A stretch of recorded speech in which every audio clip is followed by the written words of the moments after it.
We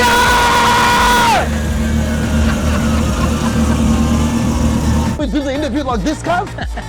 Just bounce her around.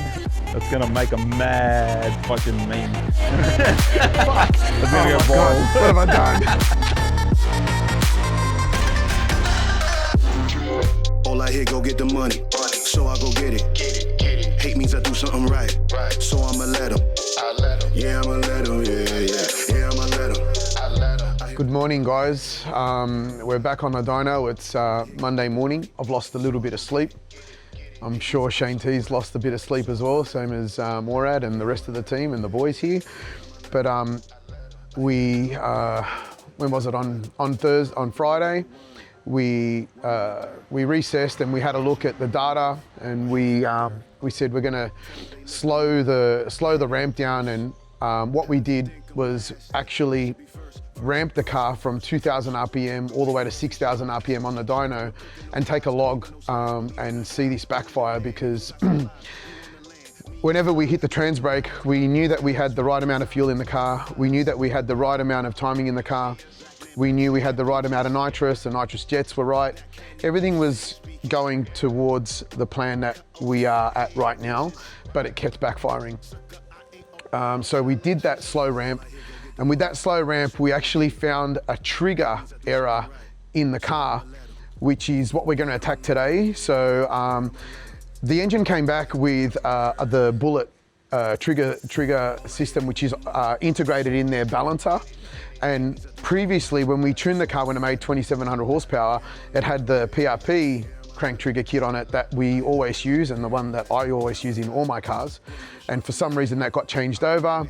We figured that out right now, and we realized that we need to go back to the PRP trigger because we knew it worked back then. I've never had one fail with me ever. So we were waiting on Shane to rewrite some firmware. He sent us the firmware back, and I'm gonna do some testing today and make sure that we get this thing up and where it needs to be, and I'm pretty confident we're gonna get it there.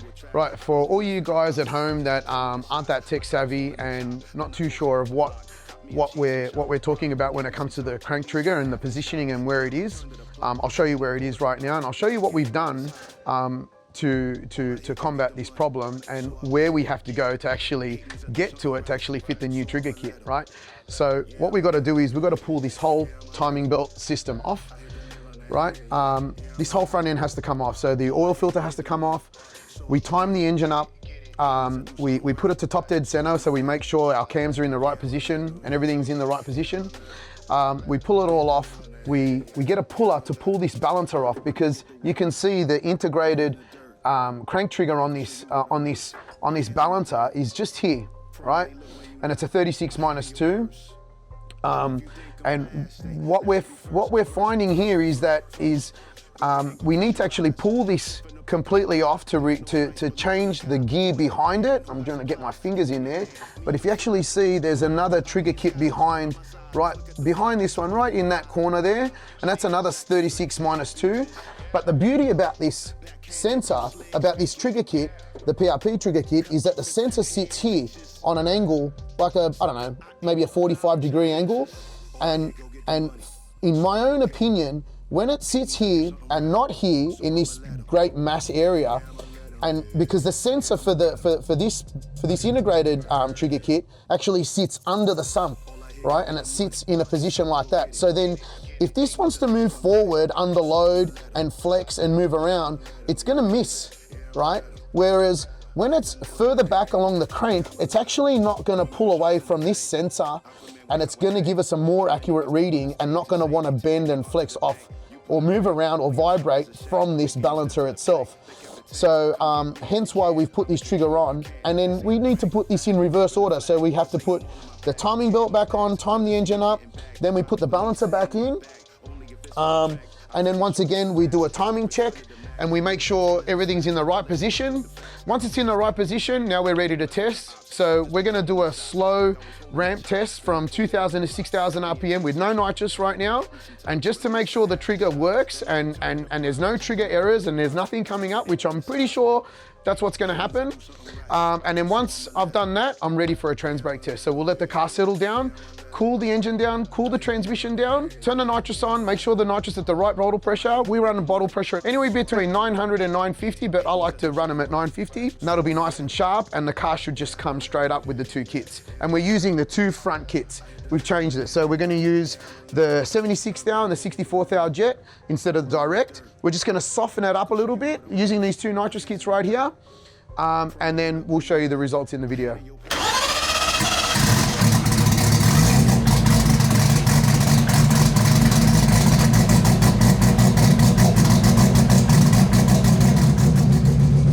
All right, here we go. We're gonna give it a run, a clean sweep from 2,000 to 6,000. I'll log it, I'll make sure there's no misfire at all, no sync error, none of that, no trigger error, sorry, I mean to say. And then once that's done, we'll let the car settle down. Once it's settled and cooled down again, we're gonna trans brake it and prove that this trigger kit works.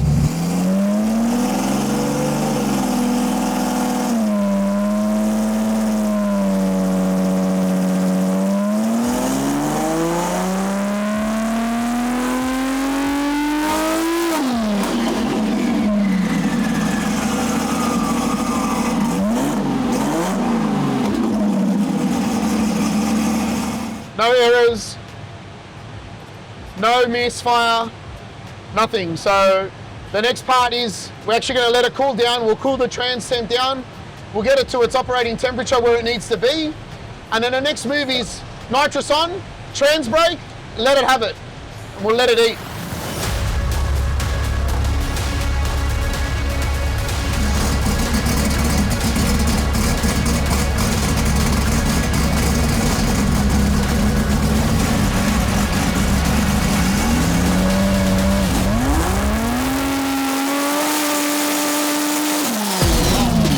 That's fucking done! It's done! Fuck yeah! Woo!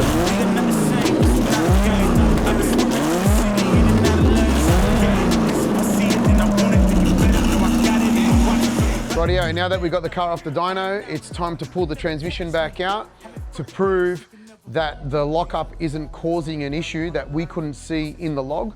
So now we're going to pull the gearbox out, pull the converter out of the car, get to the input shaft, and in the input shaft there's a little bung that we've put in place to stop the oil going through the input shaft into the converter. And we're going to actually try this now and make sure that the transmission hasn't got a problem either. Let's see how we go. You ain't by that fast life, big dog status, what your stats like. You ain't by that fast life, just know 100 duffels at the bag price. You ain't by that fast life, 6 speed, yeah, I'm smashing on the gas. It's a fast life. It's a fast life. Keeping it moving, don't switch up my code. Life full of circles, we out the A4. It's a fast life. Look, yeah, I'm about to ride it till the wheels fall off. Yeah, I'm about to run the game, I ain't never dropping off. Let's be talking about a bag, put a duffel on the dash. Yeah, I'm really about to swap. Heavy foot up on the gas with it. Trunk tracks with the cash in it. Passion it, long range when I'm passing it. All drive, I ain't stopping unless I'm crashing it. And even that wouldn't stop me from going after it. These are the moments, only got one life. This is your moment, whether wrong or right. You're your own enemy, your own enemy, your own enemy. Yeah. When I fall, I keep running. Feel the pain, but I love it. Yeah. You know I'm built for it, you ain't gotta ask twice. You ain't by that fast life, 100 on the dash with the cash light. Wow, he's so bossy, huh? Murad's finally here. We've got the gearbox out and we've pulled the converter out. We're going to do a little bit of a change, and instead of leaving the stator that's in it, we're going to change it with a different type of stator, just so we can get some more RPM out of the car. Because at this current point, I'm at a certain level, and I want to get it to that next level, and I want to see if that stator change gets it to that next level. And if it does, that's great for us, because then we have a little bit more to move on with the start line and take off and do our procedures the way we need to do them. I think we're just excited that we're in a position that we can now muck around with these little things that we sort of thought were out of reach a couple of days ago when we were almost tapped out, thinking, what are we going to do now? It's all doom and gloom. But getting through these issues, troubleshooting them, and being able to get to this point where the car now is at a race car level. Like, it certainly is. It works. Yeah, and it's been a while since it's done that. If anything, it really has never been able to do this. We haven't been able to get it to do this. So to be where we are now is quite exciting. It's taken a fucking fair bit of effort. We're at a point where it's at, I can hit the button, the trans brake, and it takes 1.5 seconds to get from 2,000 RPM to 6,000 RPM, you know, so that's an achievement in itself, you know. 100%. Yeah.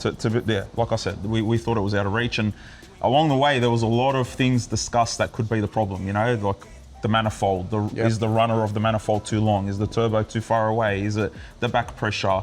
Is it the lockup? Is it the stator? Is it the camshaft? Yeah. Is it the converter Is hat? it the engine Is it itself? the engine?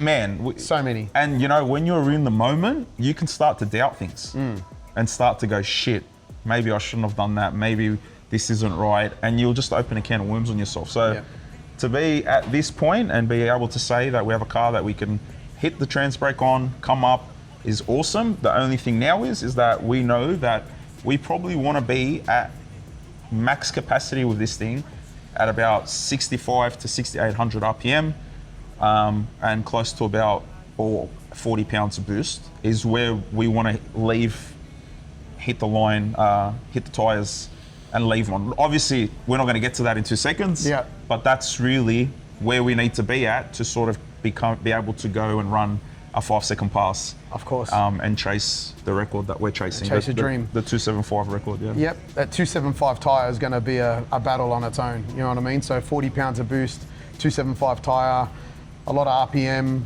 track's got to be really good, and then we got to be really tricky on the keyboard to make this work. So. And it's been done, so there's no excuse of it's never been done. Oh, so we're going to give it a crack.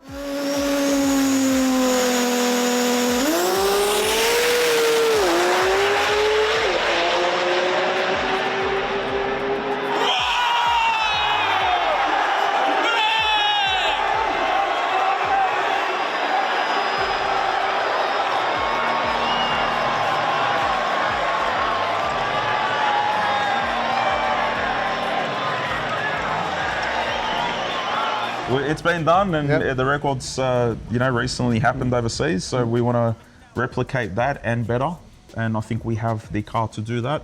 It's definitely the right weight. Yep. It's definitely got the chassis. It's got all the goods and all the fruits that it needs to do the job.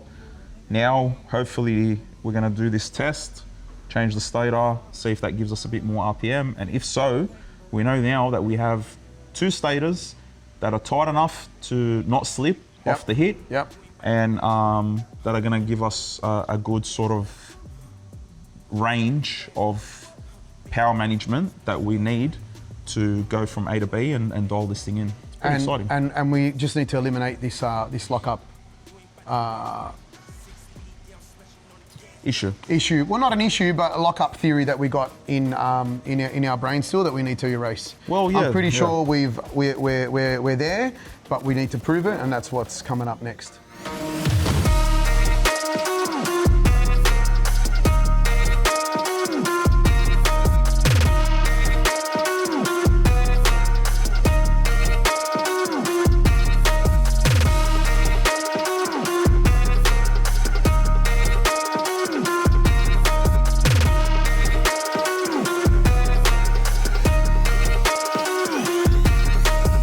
Listen, you're fucking stubborn as fuck, right?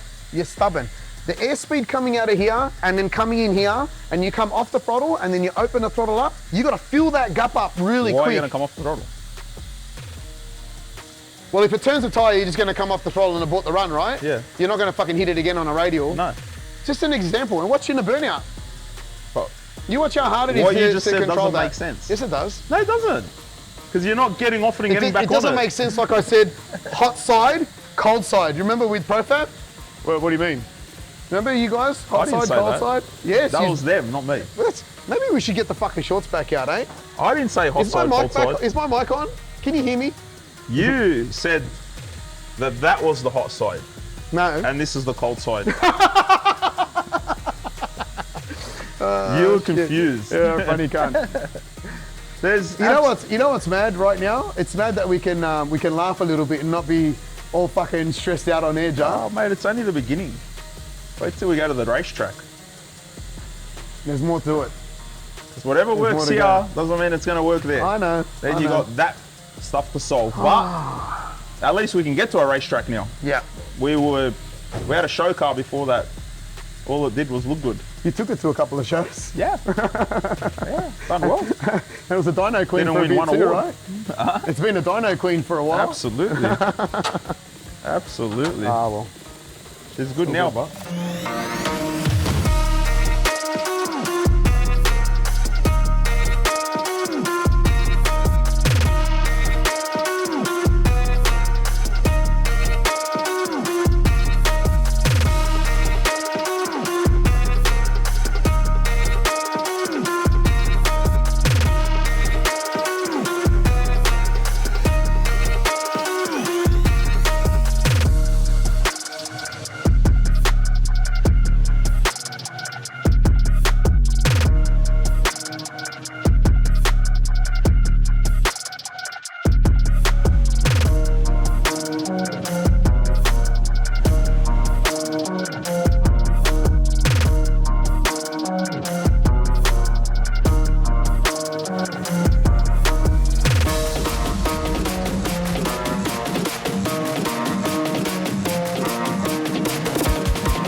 Do the interview like this, cuz?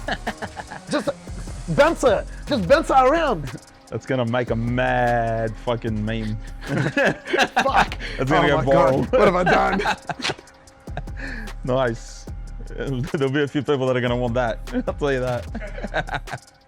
All right, so we are back in the dyno room. The car is up on the scissor.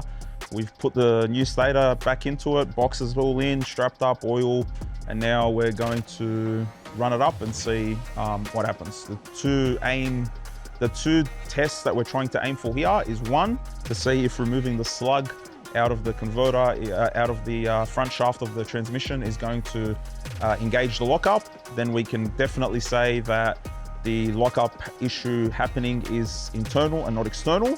So that gets rid of that question mark completely. And the second is to see if the stator that we got gives us a few hundred more RPM at least. So that's where we're at. If that all goes to plan, then we are done and we're good to go. We sure are. Stay the fuck tuned, and Alex might give you another dance show after this one. Maybe with my top off. G-string on? Nah. Not really. I'm not a G-banger kind of guy, you know? Sure.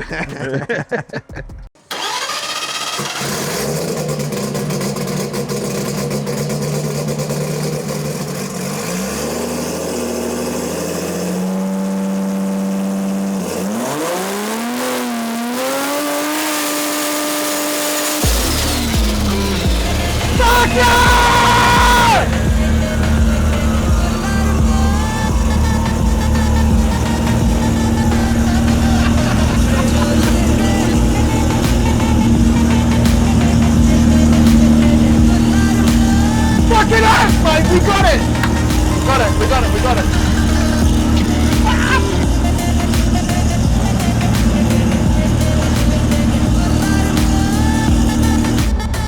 That is so fucking rich. Yep. Oh, and that's a wrap. Oh my God. Okay?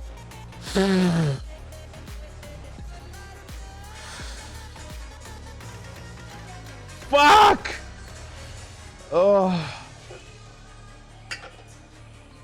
Fuck, that's rich. Ah. You look fucked. You've been jealous of my good looks since the 4th grade, pal. Please show your face. I saw 6200, but I'll double check. I'll confirm it now. And that's a wrap. Let's go and race. Oh my God. That sounded very aggressive. I really want to know what that got to, because that that sounded like it made way more fucking boost than Appian. Oh, yeah, fucking hell, I'm about to fucking fall over. Hey, I'm used to it, man. Fuck. Like for me, this is like normal. Is that on? Is that fan on, bro? Yeah. Fucking hell. That's fucking lingering in the cunt. I think that's there's only one time that I copped methanol fucking like that, and I was standing on the side of Big Mac as it went past, and I ate the exhaust, like literally, and it got me that bad that I don't even know what the fuck was happening for about 5 seconds. This bitch, please. All right, so I'll flash the, I'm gonna flash you the RPM so we can see it blink. That's it blinking there. And it's 5,900 exactly. Like it flashes up to 61, 60, 6,200, and then it comes back down and it holds right across at 5,900. 325 kPa, which is like 32 pounds of boost. Hasn't really made much of a difference. Not with the stator change, no. Why? I don't know, but bear in mind, this is with the lockup and everything else, the bung taken out of it. And let's have a look. Like, so we have a converter and lock up, see if there's any pressure. No. Transmission converter pressure, 13 PSI, nothing. The drivetrain line pressure is 232, and that PRP trigger kit is the best, and Fixed it didn't miss a everything. beat. Fixed everything. Literally. I have that trigger kit, and I'm not taking a piss now because we're on camera, but I have that trigger kit in every single one of my cars. Any car that I tune here and any car that I build here, if I have the opportunity to put it in by my customer, and I don't even give them a chance really, I just put it in. It's a part of the package, and that's all I use. I don't use anything else. I don't want to have something that's integrated in the balancer where it's going to deflect and want to push and move around and take that risk. I want the trigger kit to be as far back as it can be on the snout of the crank, so it's not going to move and give me that doubt in my mind and movement. Proven product, and it's been proven on multiple cars, and every single one of my cars has it, and they don't miss a beat. It's on Big Mac. Yeah. And that seems to do okay. Yeah. Well, yeah. good stuff. You happy? Never. Liar. Happy. Good. But not content. Yeah, we will be, but never. You can never be content. All right, fair if enough. you're content, then you're not going to. You're right. You're You're retiring. right. We'll Yes. be content when We're we're not retiring. Okay. For now, we're happy Yeah. because we've achieved a lot, and we've gotten some really good R&D in the process of getting to know and understand how all this shit works. And who would have thought that? So realistically, now the issue that we thought was with the transmission, applying the lockup, was not the case. Nope. It was the crank trigger that was causing that issue the whole time, All along. along with the nitrous backfire and everything else. So we chased an issue. Yeah. Well, that's insane. It is. We'll see you guys at a racetrack soon. Hell yeah. Makddy is almost ready to hit the track, so the anticipating return of Makddy is upon us. Once this engine gets refreshed, the bottom end gets put back in the car, then we're good to go. As you can all see, the engine's running, it's making power, it sounds amazing, but to be on the safe side, we want to throw a set of new rods in it to make sure that it's 100% up to scratch and there's no issues, so we can go do some laps and see what we can gather out of this thing in data and then work the progression from there. But pretty much the punishment that we've thrown at this in the last 2 weeks has been pretty severe. Like, you're talking probably... Can I give them an example of what we've done? Well, yeah. How many? Does it tell you how many dyno logs you've? Forget that, right? Forget that. 205 litres of fuel. Add another 60, so yeah, 265 litres of fuel. 10 nitrous bottles, 14 nitrous bottles later, and we're at this point. That's how hard we've been trying to get this car ready for the team. And ready for you, realistically, you know what I mean? Like that's how hard we've been pushing. Spark plugs, I don't even know. I feel like my shop's NGK. You know what I mean? I'm a product of NGK here. Nice. But yeah, we've gone through so much shit. We've changed the oil, we've checked the oil, we've done modifications to the tank. We've done so much in these last 2-3 weeks to get it where it is, and man, I'm stoked. I can't tell you how happy I am. Yeah. I'm really happy with what's happening. Great. And the engine hasn't missed a beat throughout the whole thing. I mean, the engine's been tortured. We have absolutely tortured this car, and I'm waiting for rods to go flying even on the trans brake, and it hasn't moved, it hasn't budged, it's done nothing but just cop everything we've given it. Yep. So it's a very good idea, like what Murad's saying, that we need to strip the motor down, assess it, check it, put a set of fresh rods in it, and go have a hit. Book it. Exactly what we're gonna do. That's it. So that's a wrap for the Makddy. I don't even know what the fuck you want to call this, R&D, whatever the hell you want to call whatever the fuck we just went through for the last 2 weeks. But hey, it's all part of what we do, and it's part of, you know, showcasing what it takes to build a race car from scratch, to push limits that haven't been pushed before. And it's not easy. It's hard, there's issues, there's things that have to be reinvented, there's some things that don't, but overall, we're here to show you guys the highs and lows of this, and that's what's been an amazing thing of this channel, is that we've been able to constantly give everyone an insight into building a race car, racing a race car, and being part of the team, and for you guys to feel it. So I hope that Makddy has done that the same as Big Mac did, and it will continue to do that at the racetrack. So as always, like and subscribe, and RB The fucking world. Good night,